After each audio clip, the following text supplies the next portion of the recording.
58 degrees at 1 o'clock. And this check of the time and temperature brought to you by Doug Wisdom of Wisdom Financial Services. Doug is pleased to announce that he has joined Emeritus. Emeritus is a mutual organization that always puts the customers first, and fulfilling life is what they do each and every day. They've established a tradition of delivering products and services generation after generation so that all of their clients can enjoy a high quality of life. And they measure their success by how many people they've helped and by how many promises they've kept, and that really is the true measure of who they are.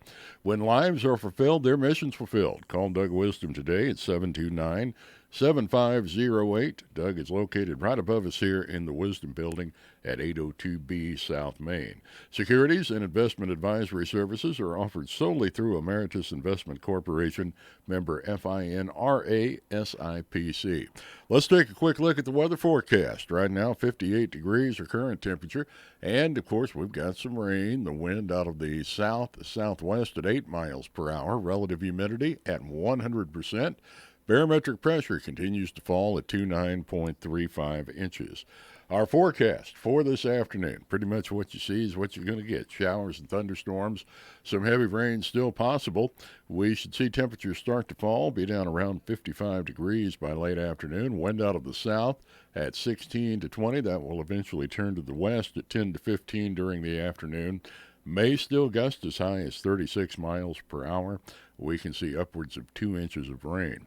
Overnight tonight, a 40% chance of showers and thunderstorms, mainly during the evening, with a low of 34 degrees, a west wind at 13 to 15, and then for tomorrow, 20% chance of showers during the afternoon. We'll have a cloudy sky all day and a high of 47. Again, right now, 59 degrees our current temperature, and it is the last Wednesday of the month, and that means that Dr. Kyle is in to visit with us. And, Doc, you've made it through the storm and made it in. Yes, a little wet, but we made it. Yeah. If you have a question that you would like to ask Dr. Kyle, you can give us a call at 729-6659. We'll be happy to let you talk to Dr. Kyle with your questions. You know, this time of year, we're starting to see warmer temperatures, and that means fleas and ticks and heartworm and all kinds of things going on. Mm-hmm. Tell us about some of that. Yep, we're seeing it too in the clinic. We're seeing ticks, especially, have just really shown up pretty heavily. We have reports of people have seen a few mosquitoes, which means heartworms are the next concern. You know, with that showing up, fleas they'll be probably coming up real soon. We haven't seen that batch start yet, but they'll start soon. They always ramp up on in the summer and kind of peak out in the late summer and fall anyway. But we do see those things. Of course, the other parasites, the stomach worms, we see all year long. But they're gonna do a little better now that it warms up in the soils that are moist and warm. So all those things get worse. Summertime is parasite kind of the big time to do well. But ticks, fleas, heartworms, parasites, some skin parasites show up also. Some of the mange type things show up too. So with fleas and ticks, I guess there's a variety of ways to treat that. Mm-hmm. Absolutely, and we have to divide off immediately fleas from ticks. They're very different, different whole groups. They function differently. And so it's been a challenge for companies to get things that will treat both, but there are some out now. But there also are a number of ideas and thoughts. If you understand some of the biology, it really makes it easier to treat things, but they are quite different. So ticks-wise especially, there's some myths about ticks we hear about all the time that are, kind of misunderstand things a little bit. They can travel a little ways. You hear people talk about, I think it was out in the woods and they must have fallen on me from the trees above, and ticks actually don't do that. Right. Ticks stay on brush. They like tall grass and bushes. And if you think about what their food is, their food source is blood fed off of medium to large sized mammals and sometimes rats and mice in some cases, but they need to be at the height where those animals are. So you see them typically a few inches to a few feet off the ground, and in brushy areas especially. So. Now, let's start with ticks. Is that basically an oral medication, shots, or a combination of both?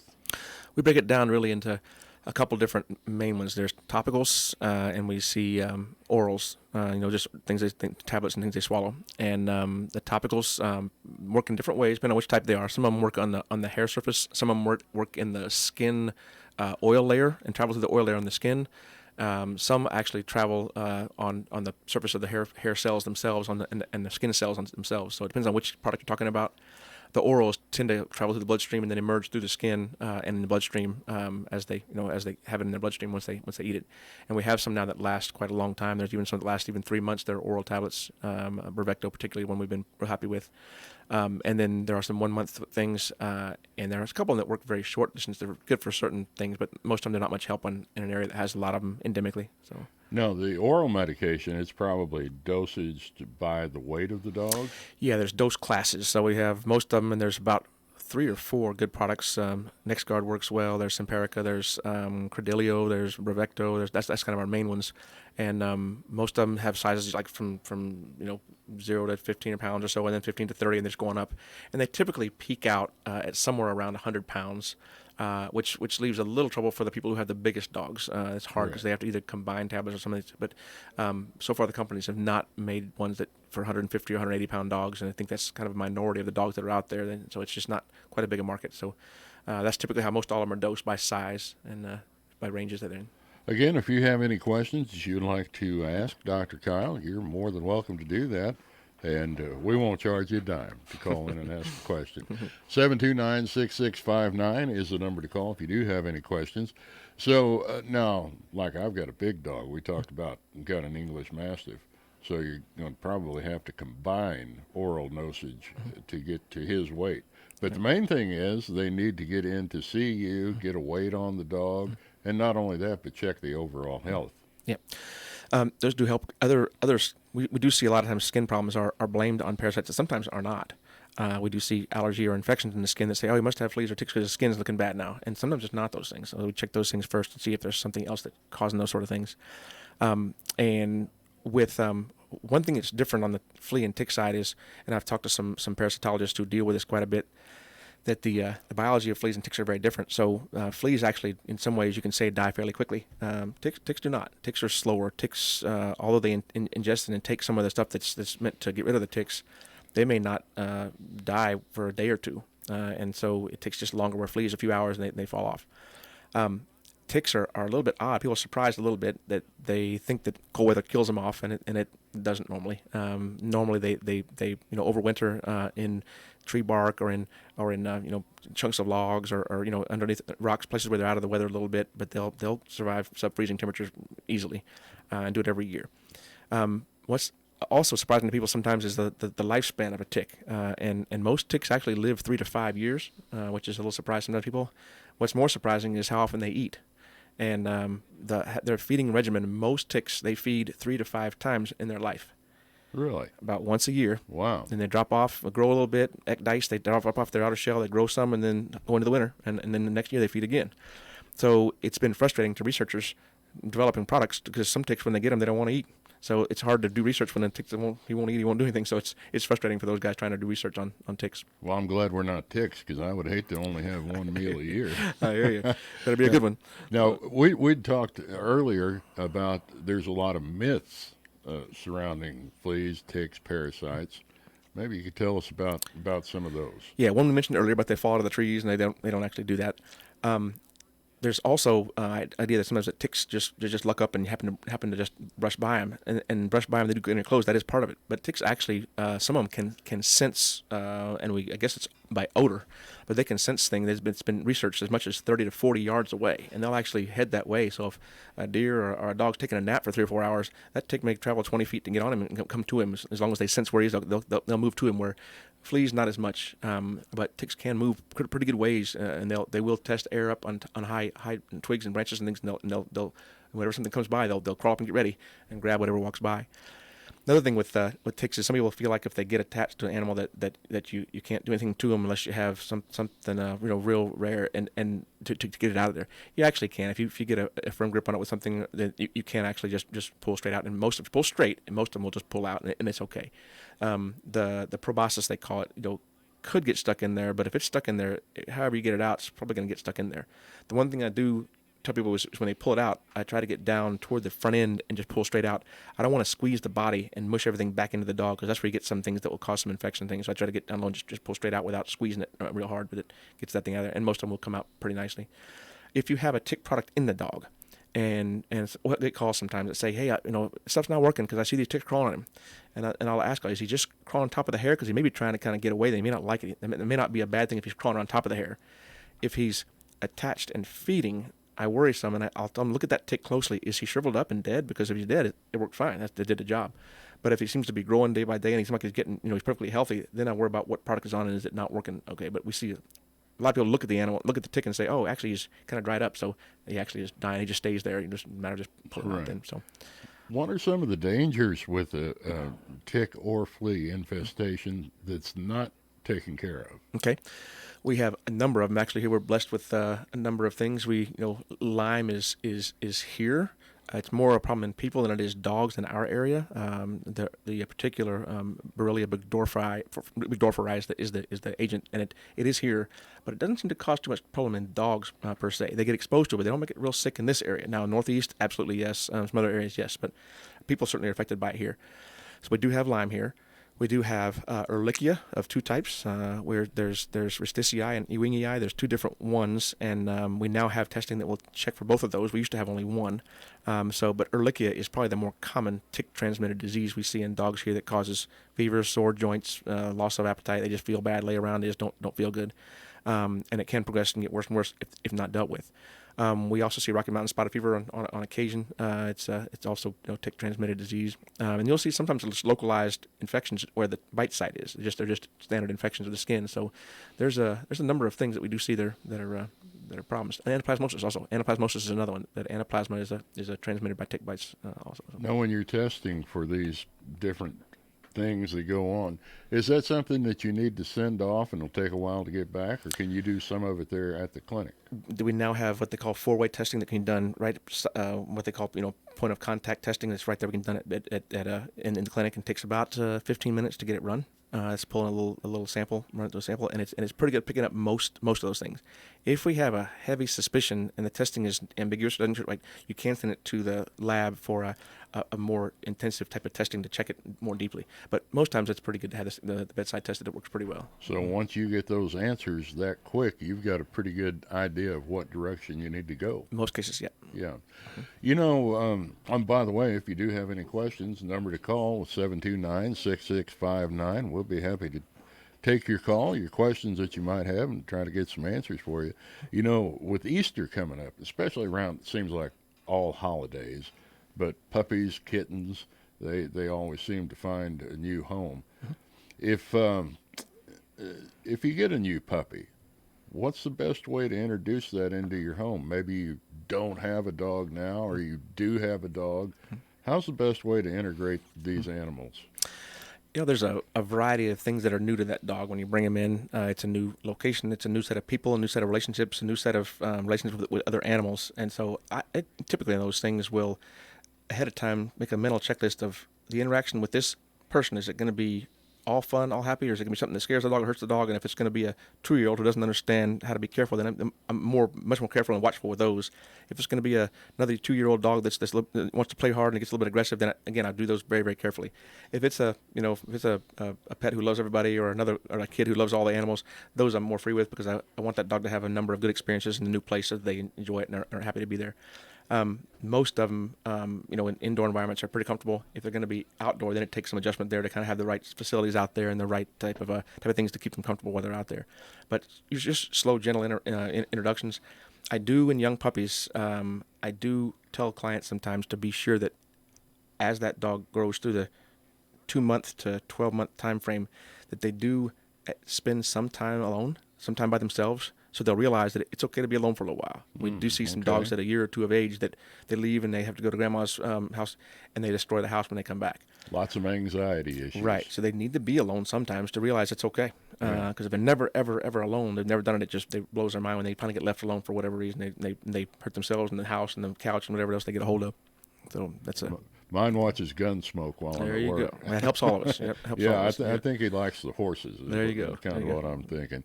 Another thing that goes on this time of year, a lot of people start to think about getting their dog to the groomer or cats. And is that a good thing to do now, or kind of wait till the temperature is more consistent, or? Depending on what it's for. If it's just for a trim or a bath, it doesn't really matter.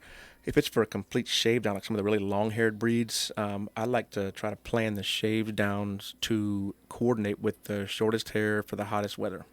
And so I usually will delay those a little longer. When it starts to get into April or May, then do the big shave down so that the shortest hair is May, June, July, August, and then then it goes back for the fall again. Right. So I don't like to shave them down in January because they're still cold and they're long haired again before it gets hot. Before it gets hot. And so that's something we kind of watch time wise on the big shave downs. Right. Now, tell us again about a lot of the services that you've got so many services that you offer down there. I think the first time that we got to visit here on the air, you said you had a laser machine for surgery. Yep. We have a class 4 therapeutic laser, which is used for lots of applications actually, but it has you can do it awake. It doesn't cut anything, doesn't burn anything, just feels warm. But it has really good evidence behind it showing improvement in pain relief, things like arthritis or even skin pain. It rapidly increases skin healing by about 2 times, about doubles the rate of skin healing. I've used it on bone fragments and bone surgeries, and over the years had some dogs sent over to work on some fractures that didn't heal properly. And we used to have to go back in, refreshen that bone, refix it, and reattach the portions of it and get it stabilized again. But now, since I've had the laser, I haven't had to do that. I've had probably 6 cases that I've treated with the laser repeatedly, and it'll go ahead and mend there and go ahead and bind across that fracture line. So it's been nice. I don't know if it's true for every size of dog, but with my big dog, occasionally he'll get like little lumps or bumps under his skin, and sometimes they get fairly big. Is that anything that needs to be concerned about? Highly variable depending on the type of bump and lump. Some of them are relatively harmless. Some of them come and go, like certain cysts and certain little like bug bite reactions. They can come and go. Other things are longer term things, like some of the little skin tags or little we call them little wart type things that are longer term things. And then some of them are growing masses that need to be addressed and taken care of. Location of them, texture of them, appearance. A fine needle aspirate to check on the lab on the microscope sometimes will give you a better idea. And occasionally, we have to send to the specialist in a diagnostic lab and let them look at it and find out what it is. So some of them are pretty harmless, some of them are bad deals, depending on totally what it is. It's just wide variety. But if you do have something like that, the best thing that you can do is get it into the vet as quick as you see that. Yeah, smaller is better. If you have to do some kind of surgical procedure on it, the smaller it is, usually the easier it is, especially in certain locations. Now, you get on eyelids, or you get on the lips or the gums, or even the back end dog, around the anus, things like that. You don't want to take out big masses in those areas, because those areas, they need to function, they need to do their jobs, and so if the bigger piece you take out, the more troubles you have getting that piece of body back to function. Right. So. How important is dental care for vet or for your pets, animals? It's important. The problem is it's hard to assess because the animals don't talk. They don't tell us, this one tooth's been hurting a little bit for the last few weeks. They don't say anything. So they might be a little quieter, or they might eat a little slower, or there's just a lot of things, little simple, little minor signs that people don't recognize a lot of times. But we're now seeing that it's just as important as in people. And one of our projects later, which not our first tier of things is being done. The second tier later on is to add in a dental suite, because we now know so much more about it, how dogs do. And I've watched a lot of dogs we've done dentals on, anywhere from a few days to a couple of weeks later, act much better overall. They play more. They're playing with toys again. And we think, wow, that guy was hurting. We just didn't realize it, now that he's feeling good. So it is important. We have them come out all the time with dirty teeth. And dogs, you don't see their teeth very well. They don't brush. Or, you can brush them, and if they'll tolerate it, it's great. That's the gold standard. Not all dogs tolerate that.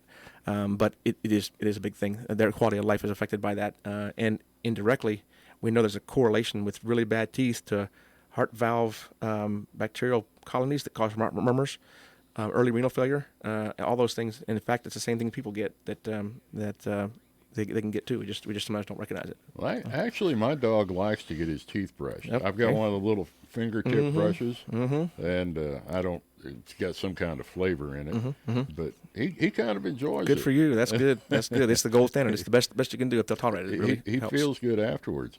But now, can you set up a time to come in, get an appointment, and you can clean their teeth? Yeah, we do actual dentals, and we just give them some kind. We usually check them ahead of time, make sure they're healthy before we give them that, because they won't do it awake. You can't really polish teeth and clean them really well with a scale or awake. Right. They're not really big on that.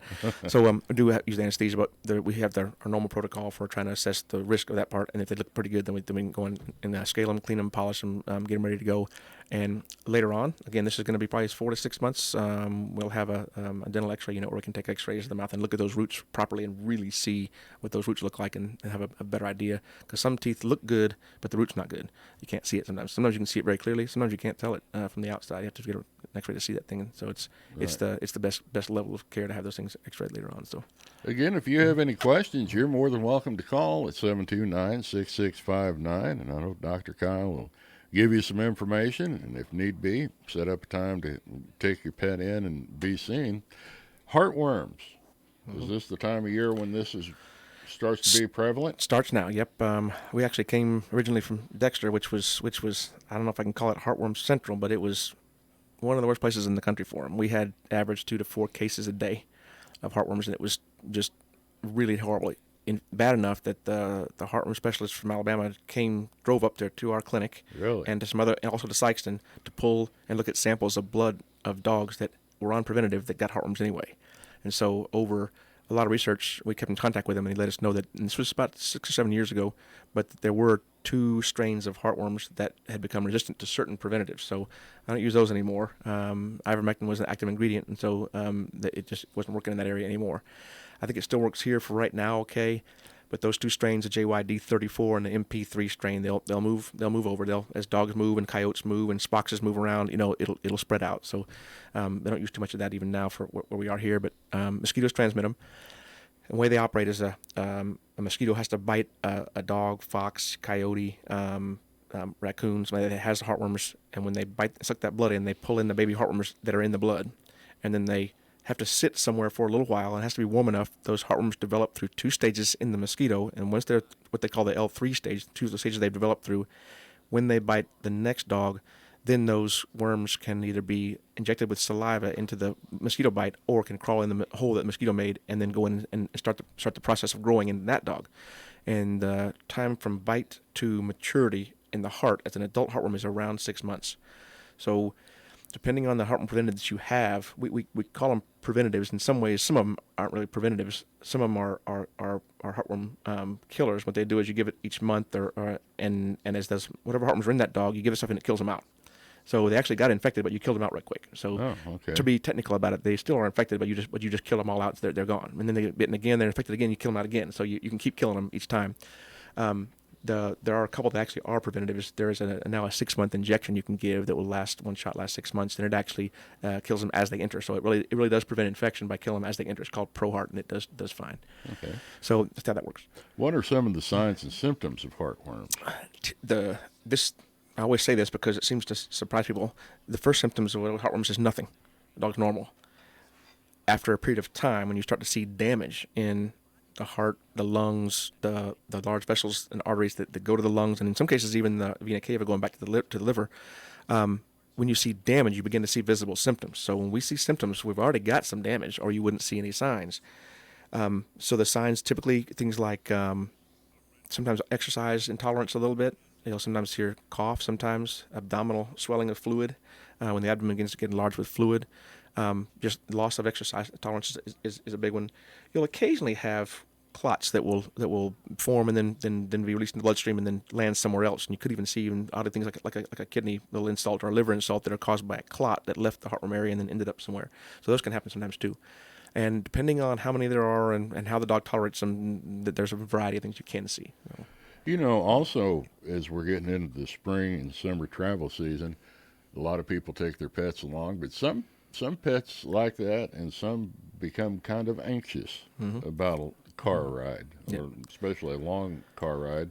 Yep. Are there medications that you can prescribe to help that dog make the trip? Yeah, there's actually a few things. Obviously one part of it is conditioning the dog without even medication, but to take some short rides again and make sure the dog has a nice experience in those short rides will oftentimes make the long rides better.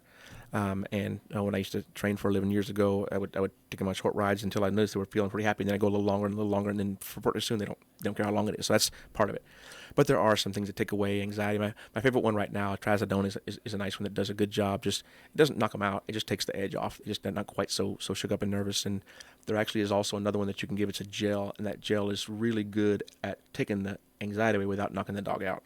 There's the older ones like Ace Promazine, works pretty well, but it does knock them a little bit, and their eyelids droopy, and they just look like they're doped up, and so people don't like that sometimes. But I need to come down and see because my dog occasionally gets pretty. He's hyper, And we did give him some trazodone one time for a short trip. Well, it was a long trip, but the funny thing was it didn't hit him for like 3 hours later. Yeah, it takes a little time. I always tell about 2 hours before you leave. Give it 2 hours before you leave. So, it takes a little while for it to get into their system. Yeah. And then he looked like he'd just come out of maybe having a good night out on the town. Yeah. Get out. And that medication too is one in particular. It has a very wide dose range. So the dosing is 2 milligrams per kilogram up to 16 milligrams per kilogram. So it's an 8 multiplier of 8. Okay. So the dose range, you try to pick what you think will work, and sometimes it's enough, sometimes it's too much, sometimes it's not enough. So I usually start low, middle, and then some dogs that people say, well, it didn't work, let me go up. Yeah. If they say, hey, it's not like he was doped up for half a day, I think, okay, let's go down. So you can adjust that quite a bit to find out what fits your dog's situation. So I do give it though 2 hours before you go. It takes a little while. Tell me a little bit more about this gel. The gel, it actually is made for short-term anxiety relief, and it does a nice job. It's really popular around like 4th of July. When the fireworks go off, or when some dogs get thunderstorm anxiety, and if you have a big storm coming, it's pretty good at those things too. It doesn't last as long as trazodone will. It lasts about anywhere from 3.5 to 7 hours, but it does a nice job with that, taking care of it. Particularly if one's not good at taking a pill, that little gel you can put in there, and even if it absorbs it in his mouth, it'll still work okay. But it works pretty nicely. It does a good job. It's cost is a little bit high, but if you dose it in 3 or 4 different doses, it cuts it down. I think it's around 20 something a tube, so it's kind of high, but it does do pretty well. It does do pretty well. So. Well, I appreciate you coming in today. Tell us again where you're located, how to get a hold of you, and just some of the general things that you handle. I know at our first visit you said you weren't really equipped right now to handle big animals. Correct. Yep. But tell us about the services, where you're located, how to get a hold of you. Okay. We're at 403 North Henderson, down near the police station downtown, by the library there, and post office close by there. And we are in the middle of remodeling everything. So roof's on, paint's mostly on. Interior modeling is going on right now. We've got a lot of machines in. Our rotors to run our in-house blood machines arrived today, a little while ago. So they're in now, so we can run in-house blood work now. We're redoing the lobby, so a lot of stuff's being redone. I apologize for that. In fact, they're working the phone system right now. We've been down to a single phone. Oh. So that is being fixed today. So we'll have 6 phones in, and there'll be unlimited number of lines. So I'll apologize. Somebody will have to call and get busy signals. That should be about over now. So all those things are coming in. They're getting better. April 5th, our new digital X-ray machine will be installed. So that'll be ready to go. So it's all happening just slower than I want to. So phone number is 729-6100, 729-6100. And we're down there doing appointments for small animals and those kind of things. And we're working right now at increasing our capacity because it's getting fairly busy. And so we're trying to get capacity where we can see more faster than people that have less wait time. So the building does look good. I drove by the other day. It's getting work. It's getting work. Yeah. So. Now, do you have a Facebook page, website where people can get a hold of you there as well? Yep, the Facebook page. The true website isn't yet. It'll be coming later. But Facebook page is in and it's active, and it does keep people kind of updated on what's happening there. So we do put things in that every few days to a week or so. We have something put in to let everybody know what's coming in and what's happening. So yeah, we do sure it's that kind of vet clinic. Okay. Well, I appreciate you dropping in today, and we'll do it again the last Wednesday of April. So again, if you have any questions, and one of the main things is don't put off the health of your animals. You can drop in and see Dr. Kyle if you've got any kind of problem going on, whether the dog's maybe just not eating well, he's kind of drooping around, not feeling real good. Same way with your cats. And do you treat smaller animals like, let's just say somebody has Pocket pets. Hamsters, something like that. I've occasionally seen some. I tell everybody that sometimes you have to go get specialized big training to be really proficient because there's gerbils, hamsters, there's porcupines. I mean, I'm Guinea sorry, there's pigs. hedgehogs and guinea pigs. There's such a rats and there's mice and there's a vast number of them. And to try to get great at any one takes specialized training in it. So we do see some. I tell people that it's not my specialty, but I'll look at things sometimes and just see what's happening with them. Do the best we can. I'm going to tell you, I wouldn't treat snakes if I were treated a vet. snakes. Have you? I've done a lot of snake work actually. Yeah. What are some of the things that come up with those? I had to devenomize about 8 big pit vipers for a guy who was going in the military and didn't want his wife to be in danger taking care of those snakes while he was gone. Oh, okay. So fascinating stories. Well, I know we're running short time, but tell me what's involved with that. I didn't know, so I called a friend of mine who's a herpetologist veterinarian, and he said it's not hard. You just make a vertical incision under the eye, bluntly dissect down, and find the duct that connects the venom gland to the fang. Bring that duct out, sew it off twice, cut between them, poke it back in, sew the skin up, and no longer can the venom get to the fang. Do you put like a little gas mask on the snake to put him out, or what do you do? Give him a shot. Give him a shot and knock him out that way. And so, anyways, and the whole process of that was I don't have time for the stories, but they're humorous. They're, All right. Well, Dr. Kyle, I appreciate you dropping by, and we look forward to seeing you next month as well. Again, don't forget when Dr. Kyle is here, if you do have any questions, you can call in, and we'll be more than happy to get your question on the air and see if we can get some answers for you. And main thing, drop by and visit with them. If you've got some problems going on with your animals, they'll get you worked in, get you taken